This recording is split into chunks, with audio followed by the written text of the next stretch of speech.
ਅਗਲੀ ਜਿਹੜੀ ਹਰਜੋਤ ਸਿੰਘ ਜੀ ਖਬਰ ਉਸ ਉੱਤੇ ਨਜ਼ਰ ਮਾਰਦੇ ਜਾਈਏ। ਨਾਟੋ ਦੇ ਚੀਫ ਨੇ ਜਿਹੜਾ ਉਹ ਆਖਿਆ ਆ, ਕਹਿੰਦੇ ਯੂਰਪ ਸੁਪਨੇ ਜਿਹੜਾ ਉਹ ਲੈਂਦਾ ਰਵੇ ਵੀ ਉਹ ਆਪਣੇ ਆਪ ਨੂੰ ਡਿਫੈਂਡ ਕਰ ਸਕਣਗੇ ਯੂਐਸ ਤੋਂ ਬਗੈਰ ਜਾਂ ਨਹੀਂ। ਕਹਿੰਦੇ ਵੀ ਇਹ ਇਹਨਾਂ ਦਾ ਇੱਕ ਸਿਰਫ ਤੇ ਸਿਰਫ ਸੁਪਨਾ ਆ।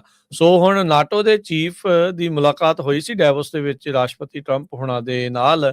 ਇਸ ਮੁਲਾਕਾਤ ਤੋਂ ਬਾਅਦ ਦੇ ਵਿੱਚ ਹੀ ਟਰੰਪ ਹੁਣਾਂ ਨੇ ਜਿਹੜੇ ਟੈਰਿਫ ਲਾਉਣ ਦੀ ਗੱਲ ਸੀਗੀ ਉਹਨਾਂ ਮੁਲਕਾਂ ਦੇ ਉੱਤੇ ਉਸ ਨੂੰ ਵਾਪਸ ਲਿਆ ਸੀ।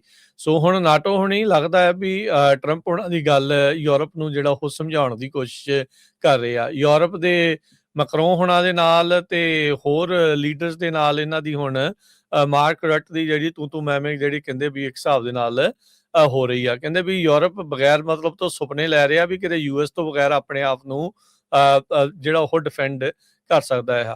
ਯੂਰਪੀਅਨ ਯੂਨੀਅਨ ਤੇ ਯੂਰਪ ਦੇ ਸਾਰੇ ਮੁਲਕ ਬਹੁਤ ਹੀ ਜ਼ਿਆਦਾ ਕੰਪਲੇਸੈਂਟ ਇਸ ਦੇ ਵਿੱਚ ਰਹੇ ਆ। ਅਮਰੀਕਾ ਬਾਂਹ ਮਰੋੜ ਰਿਹਾ ਨਹੀਂ ਮਰੋੜ ਰਿਹਾ ਉਹ ਇੱਕ ਸਿਧਾਂਤਕ ਤੌਰ ਤੇ ਇੱਕ ਵੱਖਰੀ ਜਿਹੜੀ ਗੱਲ ਆ, ਪਰ ਇਹਦੇ ਵਿੱਚ ਕਸੂਰ ਯੂਰਪ ਦਾ ਸਭ ਤੋਂ ਵੱਡਾ ਜਿਹੜਾ ਉਹ ਹੈਗਾ ਵੀ ਉਹਨਾਂ ਨੇ ਜਦੋਂ ਅਮਰੀਕਾ ਵਾਲੇ ਰੌਲਾ ਪਾਉਂਦੇ ਰਹੇ, ਟਰੰਪ ਹੁਣੀ ਰੌਲਾ ਪਾਉਂਦੇ ਰਹਿੰਦੇ ਵੀ ਭਾਈ ਆਪਣੇ ਡਿਫੈਂਸ ਦੇ ਉੱਤੇ ਖਰਚਾ ਕਰੋ, ਉਹ ਉਹਨਾਂ ਨੇ ਕੀਤਾ ਨਹੀਂ। ਉਹ ਇਹੀ ਹੱਥ ਤੇ ਹੱਥ ਧਰ ਕੇ ਬੈਠੇ ਰਹੇ ਵੀ ਕੋਈ ਨਹੀਂ, ਵੱਡਾ ਭਾਈ ਹੈਗਾ ਆ ਯੂਐਸ ਵਾਲੇ ਤੇ ਇਹ ਸਾਨੂੰ ਜਿਹੜਾ ਉਹ ਸਾਂਭ ਲਊਗਾ, ਕੋਈ ਕਿਸੇ ਨੂੰ ਸਾਨੂੰ ਜਿਹੜਾ ਉਹ ਕੁੱਟਣ ਜਿਹੜਾ ਉਹ ਨਹੀਂ ਦਊਗਾ। ਤੇ ਕਹਿੰਦੇ ਆਪ ਇੰਨੇ ਕੁ ਜ਼ਿਆਦਾ ਇਸ ਮਾਮਲੇ ਦੇ ਵਿੱਚ ਲੇਜ਼ੀ ਜਿਹੜੇ ਉਹ ਯੂਰਪੀ ਹੋ ਗਏ ਵੀ ਕੁਛ ਇਹਨਾਂ ਦਾ ਬਣਿਆ ਨਹੀਂ ਤੇ ਹੁਣ ਉਹ ਯੂਐਸ ਦੇ ਉੱਤੇ ਪੂਰੀ ਤਰ੍ਹਾਂ ਰਿਲਾਇੰਟ ਹੈਗੇ ਆ। ਹੁਣ ਇਹ ਸੋਚਦੇ ਯੂਰਪ ਵਾਲੇ ਵੀ ਰਾਤੋਂ ਰਾਤ ਹੀ ਸਾਰਾ ਕੁਝ ਜਿਹੜਾ ਚੇਂਜ ਹੋ ਜਾਊਗਾ, ਇਹ ਹੋਣਾ ਨਹੀਂ ਹੈਗਾ। ਸੋ ਮਾਰਕ ਰਟ ਨੇ ਕਿਹਾ ਵੀ ਤੁਸੀਂ ਆਪਣੇ ਆਪ ਨੂੰ ਡਿਫੈਂਡ ਨਹੀਂ ਕਰ ਸਕਦੇ ਅਮਰੀਕਾ ਦੀ ਸਹਾਇਤਾ ਤੋਂ ਬਗੈਰ। ਓਵਰਆਲ ਜੋ ਹਰਜੋਤ ਸਿੰਘ ਜੀ ਦੁਨੀਆ ਦੇ ਵਿੱਚ ਜਿਹੜਾ ਨਵੇਂ ਵਰਲਡ ਆਰਡਰ ਦੀ ਚੀਜ਼ ਜਿਹੜੀ ਸਾਹਮਣੇ ਆ ਰਹੀ ਆ, ਦੋ ਜਾਂ ਤਿੰਨ ਜਿਹੜੀਆਂ ਉਹ ਧਰੂ ਨੇ ਸ਼ਕਤੀਆਂ ਆ ਉਹ ਇਸ ਟਾਈਮ ਸਾਹਮਣੇ ਆ। ਦੋ ਆਪਾਂ ਜੇ ਕਹੀਏ ਤੇ ਇੱਕ ਪਾਸੇ ਚਾਈਨਾ ਲੀਡ ਕਰੂਗਾ, ਇੱਕ ਪਾਸੇ ਅਮਰੀਕਾ ਜਿਹੜਾ ਆ ਉਸ ਨੂੰ ਲੀਡ ਕਰੂਗਾ। ਇਹ ਸਾਰੇ ਮਾਮਲੇ ਦੇ ਵਿੱਚ ਯੂਰਪ ਦੀ ਮੌਤ ਹੋਈ ਆ।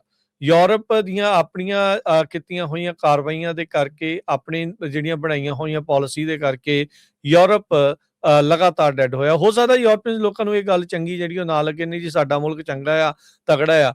ਨੋ ਡਾਊਟ ਇਕੋਨਮੀ ਦੇ ਪੱਖ ਤੋਂ ਠੀਕ ਹੋਊਗਾ, ਉਹ ਸਾਰਾ ਕੁਝ ਹੋਊਗਾ, ਪਰ ਜਿਹੜਾ ਖਤਰਾ ਉੱਥੇ ਉਹਨਾਂ ਨੂੰ ਰੂਸ ਤੋਂ ਹੈਗਾ ਆ, ਉਹਦੇ ਤੋਂ ਬਚਾਉਣ ਦੇ ਲਈ ਉਹਨਾਂ ਨੂੰ ਅਮਰੀਕਾ ਦੀ ਹੀ ਛਤਰੀ ਹੇਠ ਆਉਣਾ ਜਿਹੜਾ ਉਹ ਪੈ ਰਿਹਾ ਆ, ਕਿਉਂਕਿ ਇਹਨਾਂ ਨੇ ਪਿਛਲੇ ਕਈ ਦਹਾਕਿਆਂ ਤੋਂ ਆਪਣੇ ਤੇ ਆਪਣੀ ਜਿਹੜੀ ਓਵਰਆਲ ਉਸ ਦੇ ਉੱਤੇ ਕੰਮ ਨਹੀਂ ਕੀਤਾ। ਯੂਰਪ ਜੇ ਅਜੇ ਵੀ ਜਾਗ ਜਾਵੇ ਤਾਂ ਹੀ ਉਹਨਾਂ ਦੇ ਲਈ ਬਿਹਤਰੀ ਹੋਊਗੀ, ਨਹੀਂ ਤਾਂ ਜੇ ਉਹ ਹੋਰ ਬਸ ਸ਼ਬਦੀ ਜੰਗ ਦੇ ਵਿੱਚ ਲੱਗੇ ਰਹੇ ਤਾਂ ਕੰਮ ਇਹਦਾ ਲਈ ਖਰਾਬ ਹੈਗਾ ਆ। ਨਾਟੋ ਦੇ ਚੀਫ ਨੇ ਚੇਤਾਵਨੀ ਦਿੱਤੀ ਹੈ ਯੂਰਪੀਅਨ ਮੁਲਕਾਂ ਨੂੰ ਵੀ ਤੁਸੀਂ ਆਪਣੀ ਜਿਹੜੀ ਡਿਫੈਂਸ ਸਪੈਂਡਿੰਗ ਉਹ 10% ਕਰੋ। ਜੇ ਤੁਸੀਂ ਸਾਰਾ ਕੁਝ ਇਕੱਲਿਆਂ ਕਰਨਾ ਚਾਹੁੰਦੇ ਆ, ਆਪਣੇ ਦਮ ਦੇ ਉੱਤੇ ਜੇ ਕੁਝ ਕਰਨਾ ਜਿਹੜਾ ਉਹ ਚਾਹੁੰਦੇ ਆ, ਕਹਿੰਦੇ ਵੀ ਇਹਦੇ ਨਾਲ ਤੁਹਾਨੂੰ ਆਪਣੀ ਨਿਊਕਲੀਅਰ ਕੈਪੇਬਿਲਿਟੀ ਵਧਾਉਣੀ ਪਊਗੀ, ਜਿਹਦੇ ਨਾਲ ਬਿਲੀਅਨਸ ਆਫ ਯੂਰੋਜ਼ ਦਾ ਖਰਚਾ ਤੁਹਾਡੇ ਕੋਲ ਜਿਹੜਾ ਉਹ ਲੱਗੂਗਾ।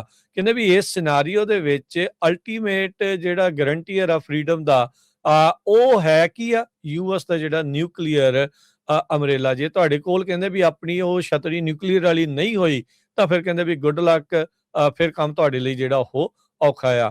ਕਹਿੰਦੇ ਵੀ ਇਹ ਕਮੈਂਟ ਹੁਣ ਮਾਰਕ ਰਟ ਦੇ ਉਸ ਟਾਈਮ ਦੇ ਉੱਤੇ ਜਿਹੜੇ ਉਹ ਆਏ ਆ ਜਦੋਂ ਯੂਰਪ ਤੇ ਜਿਹੜੇ ਵੈਸਟਰਨ ਐਲਾਈਜ਼ ਆ ਉਹਨਾਂ ਦੇ ਵਿੱਚ ਜਿਹੜੀਆਂ ਦਰਾਰਾਂ ਆ, ਨਾਟੋ ਦੇ ਵਿੱਚ ਜਿਹੜੀਆਂ ਦਰਾਰਾਂ ਆ ਉਹ ਉਸ ਟਾਈਮ ਦੇ ਉੱਤੇ ਨਜ਼ਰ ਆਉਣੀਆਂ ਸਾਹਮਣੇ ਹੋਈਆਂ ਜਦੋਂ ਡੈਨਮਾਰਕ ਦੀ ਜਿਹੜੀ ਥਾਂ ਗ੍ਰੀਨਲੈਂਡ ਨੂੰ ਰਾਸ਼ਟਰਪਤੀ ਟਰੰਪ ਆਪਣੇ ਅਧੀਨ ਲੈਣਾ ਜਿਹੜਾ ਉਹ ਚਾਹੁੰਦੇ ਸੀਗੇ।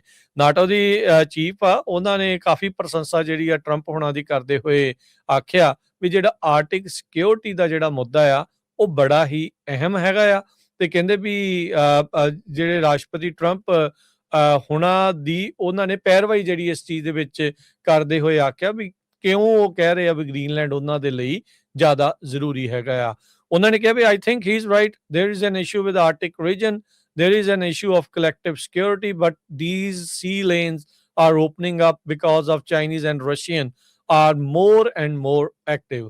ਸੋ ਆਰਟਿਕ ਇਲਾਕੇ ਦੇ ਵਿੱਚ ਜਿਹੜੀਆਂ ਸਮੁੰਦਰੀ ਜਹਾਜ਼ਾਂ ਦੇ ਲਈ ਜਾਣ ਵਾਲੀਆਂ ਜਿਹੜੀਆਂ ਲੇਨਾਂ ਆ, ਰੋਡਸ ਆ, ਰਸਤੇ ਆ, ਜਿੱਦਾਂ ਉਹ ਖੁੱਲ ਰਹੇ ਆ, ਤੇ ਕਹਿੰਦੇ ਵੀ ਇਹ ਇੱਕ ਸਾਰੇ ਯੂਰਪ ਦੇ ਲਈ ਇੱਕ ਸਿਕਿਉਰਿਟੀ ਦਾ ਤੇ ਅਮਰੀਕਾ ਦੇ ਲਈ ਖਾਸ ਕਰਕੇ ਸਿਕਿਉਰਿਟੀ ਦਾ ਇੱਕ ਇਸ਼ੂ ਹੈਗਾ ਆ, ਜਿਸ ਕਰਕੇ ਟਰੰਪ ਹੁਣਾਂ ਦਾ ਇਸ ਤਰੀਕੇ ਦਾ ਜਿਹੜਾ ਨਜ਼ਰੀਆ ਉਹ ਜਾਇਜ਼ ਹੈਗਾ ਆ।